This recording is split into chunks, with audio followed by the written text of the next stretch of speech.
आणि यानंतरची बातमी अहिल्यानगरमधून आहे। अहिल्यानगरमधल्या श्रीरामपूरमध्ये आज सलग चौथ्या दिवशी बंद पाळला गेलाय।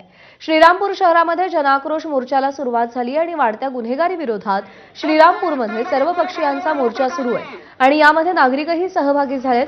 11 जुलैला भर दुपारी शहरातील नेवासा रोड परिसरातील लक्ष्मीनारायण हॉटेलमध्ये जेवणासाठी आलेल्या तिघांनी किरकोळ कारणावरून वाद घालत हल्ला केला आणि या हल्ल्यामध्ये गंभीर जखमी झाल्याने आकाश दुबैया यांचा मृत्यू झाला।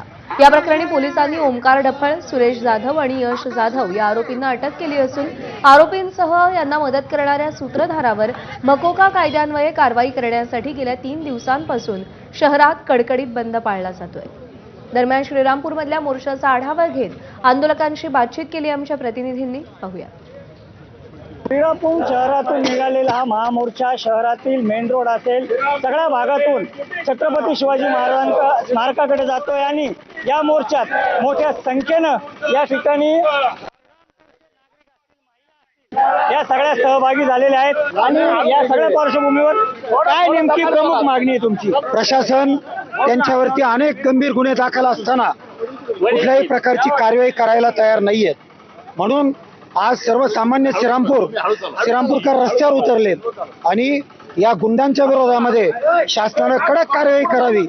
यांनी जे लँड माफिया, त्यानंतर वाळू माफिया आणि नशेखोरीचा जो धंदा या ठिकाणी मांडलाय याला आळा घालावा या मागणीसाठी सकल श्रीरामपूरकर रस्त्यावरती उतरलेले आहेत। आता तुम्ही म्हणता तुमच्या काय भावना आहे, म्हणजे वडिलांदेखत जर मुलाचा खून होत असेल हिचे संवेदना काय असतात, हे जेव्हा एखाद्याचा मुलगा त्याच्या समोर मरल ना त्यावेळेस त्याला कळलं याची वेदना काय असतात।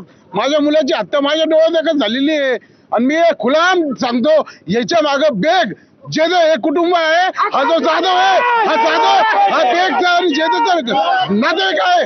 या दोन्ही कुटुंबांनी मिळून या जाधवच्या मार्फत माझ्या मुलाची हत्या केलेली आहे। यांचा एन्काउंटर झाला पाहिजे, यांना फाशी झाली पाहिजे। काय एकूण निर्णय होणार हे पाहणं महत्वाचं आहे। नितीन ओझा